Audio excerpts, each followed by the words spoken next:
अच्छा सुनो, सब्सक्राइब करते वक्त ना घंटी बजा देना ताकि जब मैं ऑनलाइन आऊँ तो तुम्हारे फोन की भी घंटी बजे।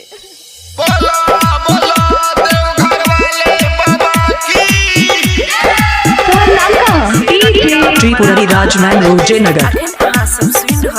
संगम फिल्म्स की शानदार प्रस्तुति।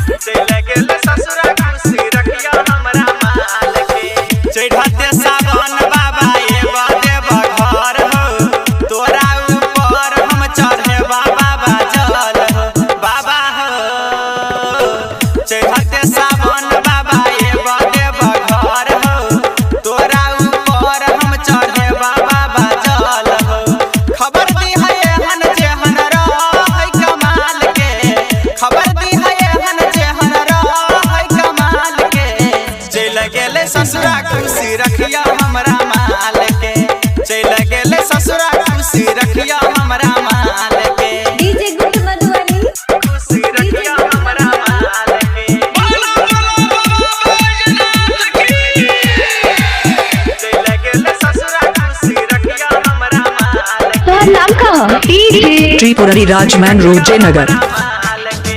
कहियो न दिहा बाबा जीवन में दुख हो, हरदम रखिया बाबा ओकरा तू खुश हो। ए बाबा कहियो न दिहा बाबा जीवन में दुख हो, हरदम रखिया बाबा ओकरा तू खुश हो। कहियो न बिगाड़िया ओकर, कहियो न बिगाड़िया ओकर हमरा खातिर चाल के। चल गेले ससुरा खुशी रखिया हमरा माल के, चल गेले ससुरा खुशी रखिया हमरा माल के। डीजे गुड मधुबनी खुशी रखिया हमरा माल के। चल गेले ससुरा खुशी रखिया हमरा माल के। तोहर नाम का त्रिपुरारी राजमैन रोड जयनगर। तोरा बताबै छिया अपना कहानी, कहियो न दिहा बाबा ओकरा परेशानी। ए बाबा तोरा बताबै छिया अपना कहानी, कहियो न दिहा बाबा ओकरा परेशानी। कृपा तू करिहा बाबा, कृपा तू करिहा बाबा हमारा तू प्यार के। चल गेले ससुरा खुशी रखिया हमरा माल के, चल गेले ससुरा खुशी रखिया हमरा माल के। डीजे गुड मधुबनी खुशी रखिया हमरा माल के।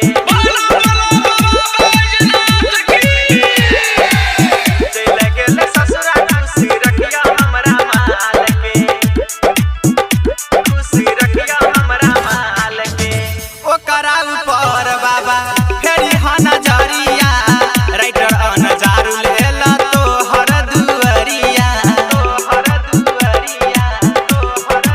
ए बाबा ओकरा ऊपर बाबा फेरी हा नजरिया, राइटर नजारू लेला तोहर दुअरिया। संतोष बिहारी देख, संतोष बिहारी देख पूछे हाल चाल के। चल गेले ससुरा खुशी रखिया हमरा माल के, चल गेले ससुरा खुशी रखिया हमरा माल। तोहर नाम का त्रिपुरारी राजमैन रोड जयनगर।